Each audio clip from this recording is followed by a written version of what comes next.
So I just got done seeing the horror movie Weapons, finally. I had been wanting to see it for a while.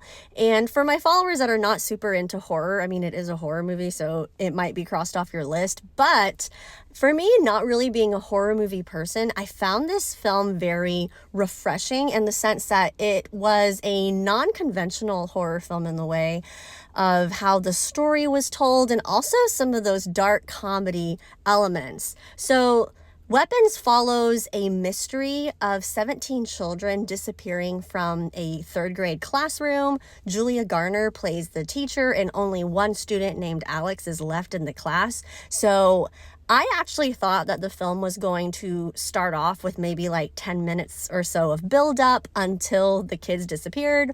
Like, that's exactly the premise of this film, and that's exactly how it initially from the first second kicks off.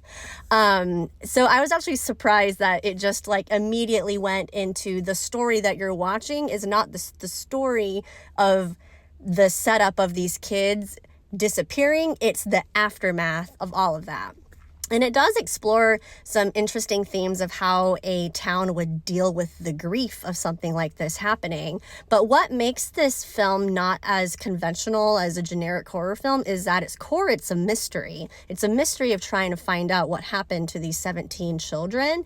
But what also makes it refreshing is the story is unfolding in different chapters.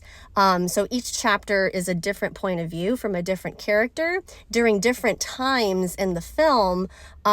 So as the chapters are unfolding, information from a previous chapter might be alluded to a bit more, or vice versa from the future.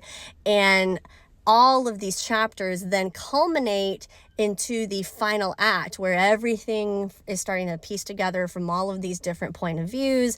The mystery starts to become a bit more clear as to what's going on.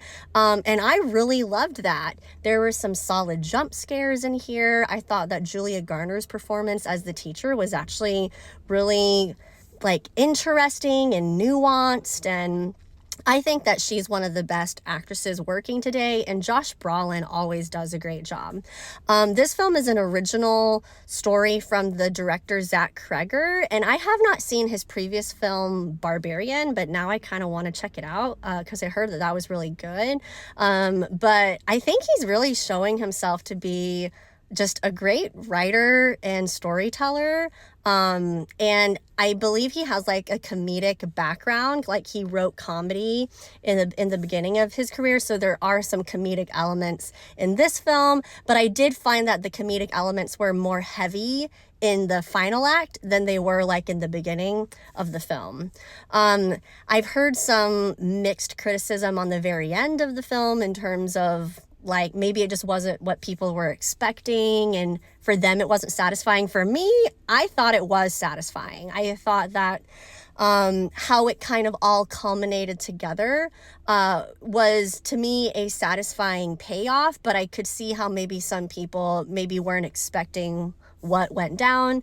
There is one little plot thread that involved vandalism that had to do with the teacher, which was Julia Garner's character, that I felt like that loop wasn't fully closed, but maybe it was purposefully not fully closed. So that was the one thing that maybe I had a question mark about at the end of the film, but honestly, nothing particularly bothered me about it. I thought it was a solid horror film that was non-conventional.